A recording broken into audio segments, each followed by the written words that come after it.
ఏం చేయబడి ఉండాలి? రిజిస్టర్ చేయబడిన. రిజిస్టర్లో ఎవడి పేరు ఉంటుందో వాడికే పరీక్ష రాసే అధికారం ఉంటుంది తప్ప ఇంకెవ్వరికి అధికారం ఉండదు. స్తోత్రం చెప్పాలి. అయితే ఈ రాత్రి నేను అంటాను, పరలోకం చేరాలంటే కూడా గొర్రెపిల్ల జీవ గ్రంథమందు నీ పేరు నా పేరు వ్రాయబడాలి. ఏమంటున్నాడు అక్కడ?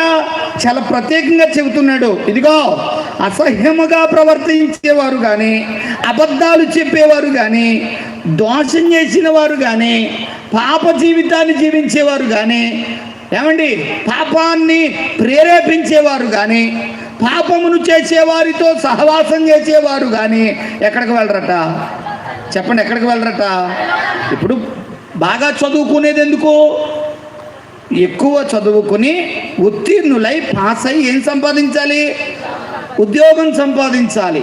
ఉద్యోగం సంపాదించి కన్న తల్లిదండ్రులను, సంఘాన్ని, ఆ సమాజాన్ని ఉద్ధరించాలనే ఒక ఉద్దేశంతో అందరూ చదువుకుంటూ ఉంటారు. స్తోత్రం చెప్పాలి. అందుకని ఒక మహాకవి అన్నాడు, విద్య లేనివాడు వింత పశువు అన్నాడు. అంటే వానికి ఏమీ అర్థం కాదు అని చెప్పా. ఈ రాత్రి నేను అంటాను, భగవద్ధ్యానం చేసేవారు ఎవరైనా సరే మీ పేరు జీవగ్రంథమందు వ్రాయబడకపోతే మీరెక్కడకు వెళ్ళరు? పరలోక రాజ్యం అనగా దేవుడుండే పట్టణానికి చేరలేరు. ఎందుకు ఈ ప్రార్థనలు?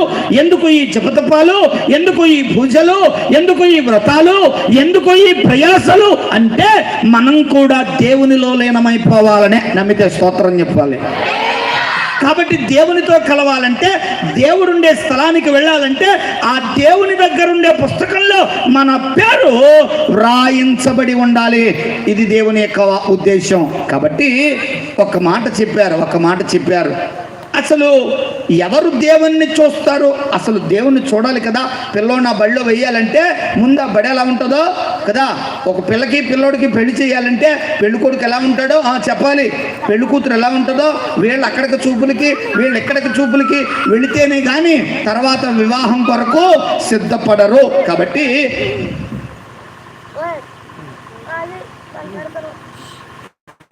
రైట్, దేవుని సన్నిధిలో ఒక మాట మనం చదువుదాం.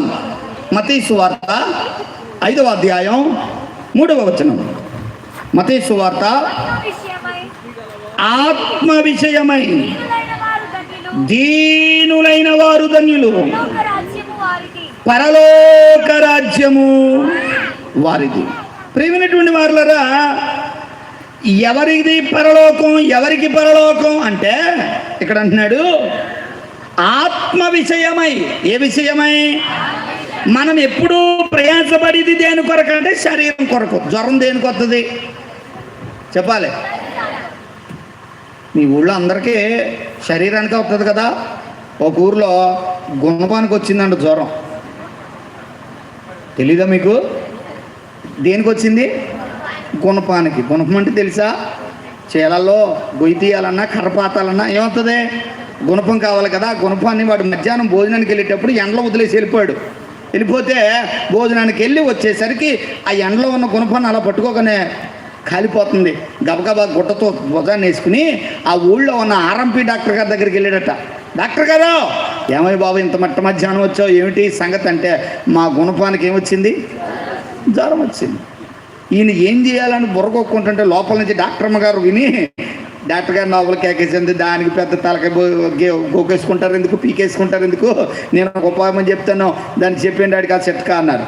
వెంటనే డాక్టర్ గారు చెవిలో ఊదేశారు. ఆయన వచ్చేసాడు, చెప్పాడు, రబాయ్ ఈ గుణపాన్ని జాగ్రత్తగా, మీ ఊళ్ళో చెరువు ఉందా? ఉందండి. చెరువు దాకా పట్టుకెళ్ళు. చెరువు దగ్గర ఆ వార్ని ఆ మాత్రం ఒక అడుగు లోతులో దీన్ని అలాగా ఆ చెరువులో పడబెట్టే, ఒక అరగంట పోయాక వచ్చి తీసుకో, జ్వరం తగ్గిపోద్ది అన్నాడు. గబగబా వెళ్ళాడు. ఏం చేశాడు? మాట్లాడలేదు. చెరువులో దాన్ని పెట్టాడు. అరగంట పోయాక తీశాడు. ఏమైంది? జ్వరం తగ్గిపోయింది. ఒక నెల పోయాక ఆ ఆవిడికి వచ్చిందండి జ్వరం. ఎవరికే? చాలా ఎక్కువ వచ్చేసింది జ్వరం. ఆవిడ అందట, ఏమండే నన్ను కాస్త అంతా ఎక్కడికే ఊరుకో పిచ్చిదేనా, డాక్టర్ గారు నాకు ఎప్పుడో వైద్యం చెప్పేశాడు, నాకు తెలుసు జ్వరం ఎలా తగ్గించాలో, రా నేను తీసుకెళ్తా. ఏ హాస్పిటల్ కన్నా తీసుకెళ్తున్నాడేమో.